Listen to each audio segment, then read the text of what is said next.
অনেকদিন পর চলে এসেছি অপর্ণা কুকিং চ্যানেলে। আবার অনেকদিন আসা হয়নি কোনো ভিডিও নিয়ে, আজকে আবার চলে এসেছি। দেখো এখন ঠান্ডা পড়ে গেছে। অ্যাকচুয়ালি কি জানো তো, আমি কেন আসতে পারিনি, আসলে আমার রান্নাঘরের একটুখানি কাজ চলছিল, রান্নাঘরটা একটুখানি ঠিকঠাক করলাম, সেই জন্য আসতে পারিনি।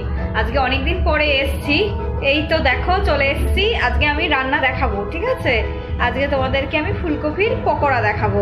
শীতকাল যেহেতু পড়ে গেছে, ফুলকপিটা এখন সবসময় পাওয়া যায়, তাও শীতকালে স্পেশালি একটু ভালো হয়। তো আমরা ফুলকপির পকোড়া রান্না করা দেখাবো তোমাকে। যেহেতু এখন সন্ধ্যাবেলা, ফুলকপির পকোড়া আর কফি আমি এখন সন্ধ্যাবেলা স্ন্যাক্সে করব। ঠিক আছে, চলো আমি রান্নাটা তোমাদের দেখিয়ে দিই কি কি লাগছে। আজকে শনিবার, তো আমাকে দুভাবে করতে হবে, একটু নিরামিষ আর একটু আমিষ। আর ওই জন্যে আমি দুরকমভাবেই দেখাচ্ছি। আগে আমি যেটা নিরামিষ সেটা দেখিয়ে দিচ্ছি, ঠিক আছে? তোমরা দেখতে থাকো। দেখো আমরা চলে এসেছি, কি কি লাগছে সেটা দেখে নাও। এখানে রয়েছে বেসন, আর এই মাঝখানটায় দিয়ে রেখেছি চাট মশলা, ঠিক আছে? এখানে আছে লবণ, এখানে এটা হচ্ছে আদা, পেঁয়াজ, রসুন, একটু সামান্য কাঁচা লঙ্কা। এটা আমি জাস্ট বেটে রেখেছি, যেটাতে আমি আমিষ রান্না করব সেইটাতে এটা শুধু অ্যাড করব। আর এখানে রয়েছে ফুলকপি, সামান্য লবণ দিয়ে ভাপ দিয়ে রেখেছি আমি। আর এখানে আছে ধনেপাতা আর কাঁচা লঙ্কা কুচি।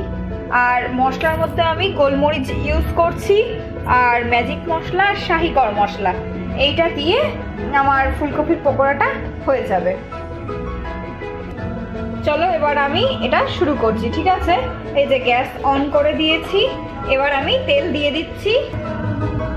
চলো ব্যাটারটা এবার আমরা রেডি করে নিই। আচ্ছা, এখানে যেটা বেসন আর চাট মশলা দেওয়া ছিল, এর মধ্যে এবার আমরা ব্যাটারটা তৈরি করব। সামান্য এই পরিমাণ মতন লবণ দিচ্ছি, ঠিক আছে? মাথায় রাখতে হবে ফুলকপিটা লবণ দিয়ে সেদ্ধ করা। এখানে আমি একটুখানি লবণ দিলাম। এবার কাঁচা লঙ্কাগুলো দিয়ে দিচ্ছি।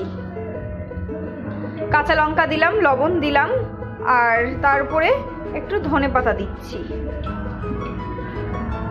এই দিয়ে এবার মশলা রেডি করে নিচ্ছি আস্তে আস্তে। দেখো আমি এর মধ্যে একটুখানি ব্যাটারটা রেডি করছি আস্তে আস্তে, ঠিক আছে? ধনেপাতা, কাঁচা লঙ্কা, লবণ আর চাট মশলা এইটা দিয়ে আমি ব্যাটারটা তৈরি করেছি।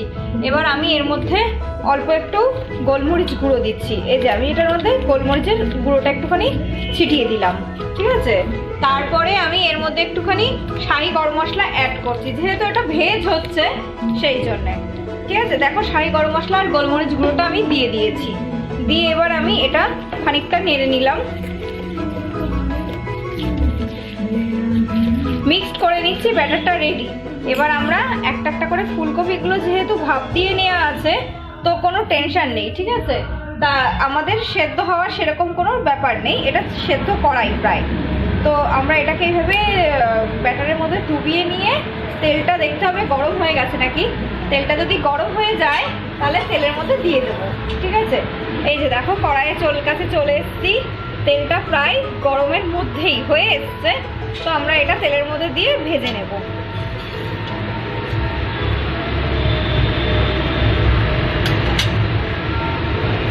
দেখো তেলটা গরম হয়ে গেছে, তো আমি এবার এটা তেলের মধ্যে দেবো একটা একটা করে। এই যে মশলাটা ব্যাটারের মধ্যে ফুলকপিটাকে ডুবিয়ে নিয়েছি ভালো করে।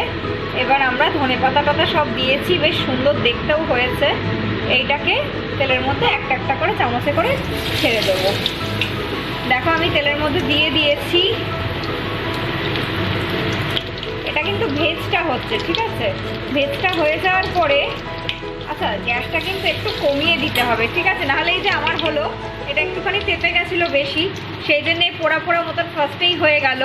সেই জন্যে গ্যাসটা কমিয়ে তোমাদেরকে এটা হালকা করে ভাজতে হবে। এই যে দেখো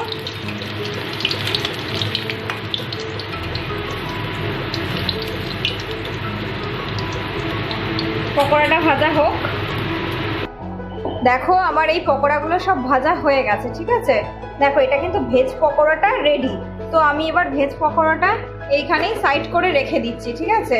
যেহেতু আজকে শনিবার, তাই জন্য ভেজ পকোড়াটা আমাকে আজকে করতে হলো।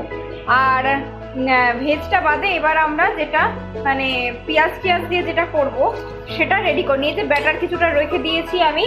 আচ্ছা এবার আমি এই ব্যাটারটার মধ্যে এই পেস্টটা দেব।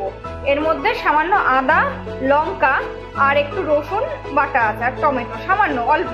এই পেস্টে সামান্য অল্প পরিমাণে আমি এর মধ্যে দিচ্ছি, ঠিক আছে? এই যে দেখে নাও তোমরা, দিলাম 1 চামচ মতন, এই সামান্য 1 চামচ। এবার এইটা ভালো করে মিক্সড করতে হবে।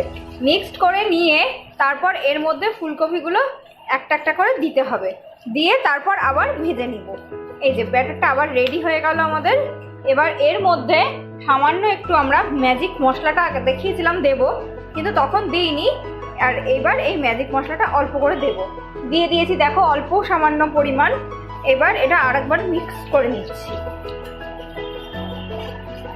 এইবার মেশানো হয়ে গেছে। এবার ফুলকপিগুলো এর মধ্যে দিয়ে আমি ভেজে নেব, ঠিক আছে? দেখো এইবার এই পকোড়াগুলো আমি এর মধ্যে চুবিয়ে নিয়েছি, মানে ব্যাটারের মধ্যে কপিগুলো দিয়ে নিয়েছি, ঠিক আছে? এবার আমি একটা একটা করে তেলের মধ্যে এগুলো, এই যে তেল দেখো গরম হয়ে গেছে, একদম তেতে আছে, তেলের মধ্যে একটা একটা করে ছেড়ে দিচ্ছি। দিয়ে তারপর আমি ভাজা হয়ে গেলে এগুলো ব্যাটার তেল থেকে তুলে নেব। এই যে দিলাম, ঠিক আছে? এবার দেখো ভাজা হচ্ছে, নেড়ে দিই আমি একটু।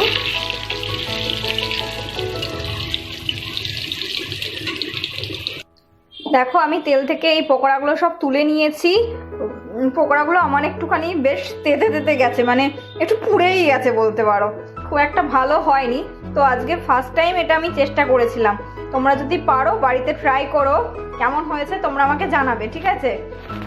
এইটা হচ্ছে আমাদের পেঁয়াজ রসুন দিয়ে যেটা আমিষ পকোড়া সেটা করেছি, আর এটা আমাদের নিরামিষ পকোড়া করেছি, ঠিক আছে? এই যে দেখে নাও, দুটো পকোড়াই আমি পাশাপাশি রেখে তোমাদের দেখিয়ে দিচ্ছি, ঠিক আছে? এই হচ্ছে রান্না। আজকে আমি এখানেই শেষ করছি। যদি তোমরা পারো আমার চ্যানেলটা সাবস্ক্রাইব করবে। বাই, চলো টাটা।